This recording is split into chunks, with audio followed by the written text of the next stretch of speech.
Coming up, we learn the story behind the writing on the wall. And a professional soccer player visits a campus to make a winning difference. All this and more. Frisco ISD-TV starts now.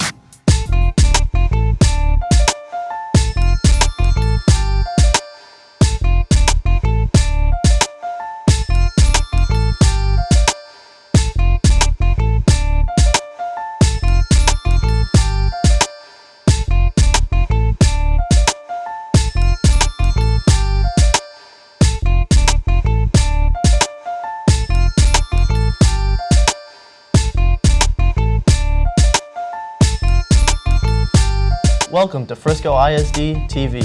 I'm Devin, Roland. And I'm Byrd.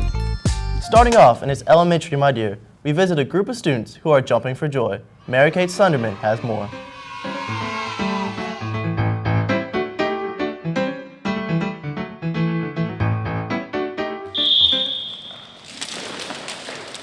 At the start of the first whistle, they hop onto the floor. These students at Mooneyham Elementary have put a twist on after-school activities. The Hip Hoppers are a team of students who participate in an after-school jump roping club.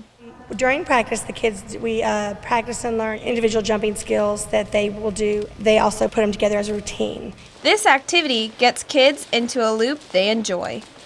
Whenever I am doing it at school, I get to hang with my friends and just have plain old fun. It's left, jump, right, jump. Through all the work and sweat, this team has high hopes to get you off your feet at their performances. So we only performed the first year during our spring festival at Mooneyham, and then the second year we did spring festival. I think that was the year we started doing the Frisco parade, and then we also were invited to do the cookie capers somewhere. I think it's the Discovery Center in Frisco. We did it there. Last year was our first time we performed at the Legends, so we actually have 4 performances a year. Displaying their rope turning skills at community events gives them a good feeling.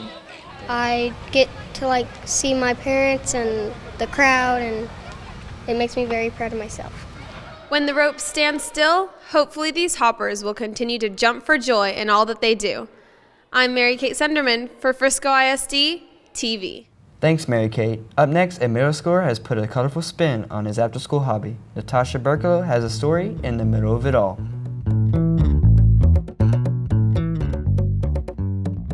A Roach Middle School student is putting a twist on his after-school hobby.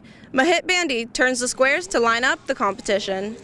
Before I tried it, and then I felt it was really hard for me. So then I just gave up, and then I just found a friend, and he could solve it in about 40 seconds. So I just went up and asked him, can you teach me? And then I just went over to his house, and he taught me. He's been involved in a mix of Rubiks Cube competitions. I've been to, I think, about 4 now, and they were pretty cool. I met some people. They were pretty fast too, and I still hang out with them. His handy skills have brought him close to the top. I knew I was pretty fast, and then I competed. I felt I did pretty good.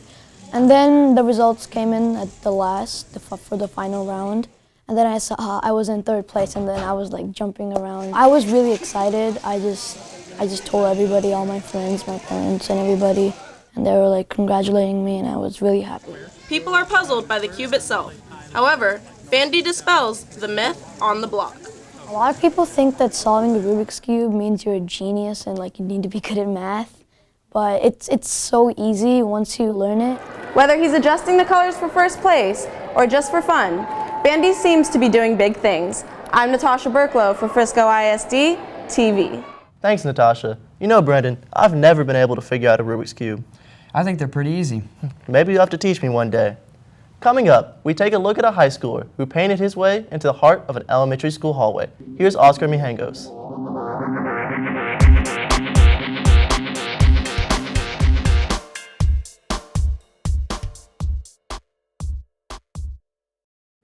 At Hosp Elementary was an open canvas of possibilities for students. They found one that could fill the wall with pride. We knew we wanted a mural somewhere, and we knew we wanted a student to create it, so our principal found a student at Wakeland to paint this mural for us. Mr. Else came to me with what his vision was, and he asked me to come up with a few sketches and embody what I felt like Hosp Elementary was. And from looking around the school, seeing what their style was, I took from that and put it into what the mural looked like. Transferring his idea to the wall was a process. But the way I did it is I came up with sketches, and then I took those sketches and I used a projector, put that up on the wall, and then traced that with pencil. And then once I had the contours of the mural on the wall, I went back in with paint and painted over everything. The mural has brought up many questions. A lot of the time, the fifth graders just step in front of it, and we've asked teachers what it means, and they've just told us that it's a mural of Frisco. And with those answers, it's brought pride. It really stands out because it's like in the middle of the hallway where it's all blank and stuff. It's that we're Frisco ISD and that we care about our city. Hosp Elementary honored Nolan for his efforts. I just wanted to recognize him for contributing to our school, and he really worked hard on his time off during the summer to do this, and we wanted to just recognize him and thank him for his contribution. Well, I hope that when they see it, the mural of the Frisco water tower, they'll see it and point at that and say, that's me, that's where I'm from. Writing on school walls is not always welcome. However, Nolan was given the chance to do so, and instead of getting in trouble, it's gotten him special recognition. I'm Oscar Mijangos for Frisco ISD-TV. Thanks, Oscar. Next up, a gifted athlete shares her talents with students. Erin Davis has a story and our second dose of higher learning.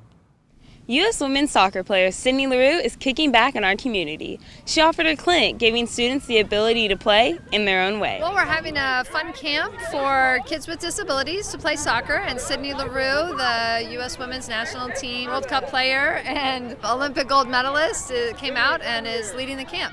With the platform we have, we're able to give back, and this is how I enjoy giving back to the community. Heritage High School soccer team members came together to help put on the camp. We get to work with kids with disabilities, and we can help them, and it's just a lot of fun being a part of the community. It's a great experience, to just go out and have fun with kids. Campers and their assigned buddies played different games, performed shooting drills, and closed out the camp with a scrimmage. Lane Comye shared his favorite part: kicking and being the goalie. This day of fun had a common goal in mind.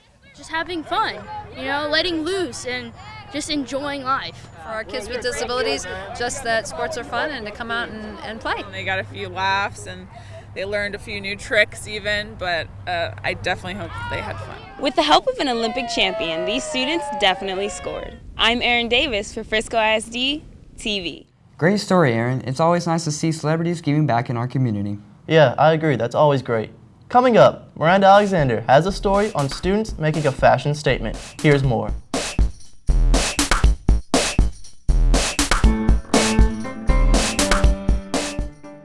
We hit the runway for a show where confidence takes center stage as students strut their style. So today we are having our annual winter fashion show brought to you by the Fashion Club of Texas. The Fashion Club of Texas is an extracurricular program based in Frisco that provides children and teens with life skills through modeling. Frisco ISD students participate in their numerous fashion shows held throughout the year. Our fashion show promotes a cause such as building confidence in our youth, as well as leadership skills, self-esteem, as well as promoting against anti-bullying. We just want our kids to be productive citizens of tomorrow and love the image that was given to them.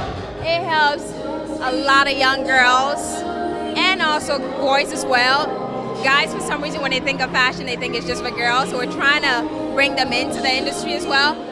Students walk away with a variety of personal modeling experiences. The purpose of the fashion show is kind of give small town kids a little bit of exposure to this kind of life. I love that it gives you a real life experience, but it gives you the time to be able to grow and be able to mature and perfect your skill. Well, I'm gonna make my families happy, and I'm gonna walk so my family can take a video of me. I like it because it builds confidence and it brings out the best you are, and it really showcases your talent. Partners of the Fashion Club of Texas give participants a reality of the modeling lifestyle. Building the confidence is so important, and we figured out the secret. And the secret is to build confidence in a child. Oh my goodness, you give them weekly classes, quarterly fashion shows, monthly high fashion photo shoots. When a child actually sees themselves in professional print month after month, they tend to like themselves.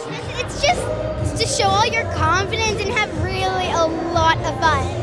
Founder Tanisha Campbell uses her professional experiences to create an environment of acceptance. Well, I was in the industry, and it can be very competitive. Also, it can be not welcoming if you don't have a certain look. And so I just want all kids to know that we love their image, they're special, and that we want them to feel confident. The students aren't just modeling clothes, they're also modeling leadership qualities, and there are ways to get involved. Please support the Fashion Club of Texas. We want to grow as much as we possibly can. You can log on to www.thefashioncluboftexas.com. That has all the information on there. Our shows, our Kids Fashion Week, our weekly classes, our high fashion photo shoots. We're doing so much here for Frisco. People can help by volunteering, by donating, and getting their kids involved. I mean, we're all Frisco families, so we all need to work together for this common cause. Come out, help us out. Have fun with us. I'm Miranda Alexander for Frisco ISD-TV. Thanks, Miranda. That wraps up our show. Join us next time when we take a look at a middle school that takes pride in their sense of community. And students take a step in the right direction to help prevent a serious issue. I'm Devin, Roland. And I'm Byrd. Thanks for watching.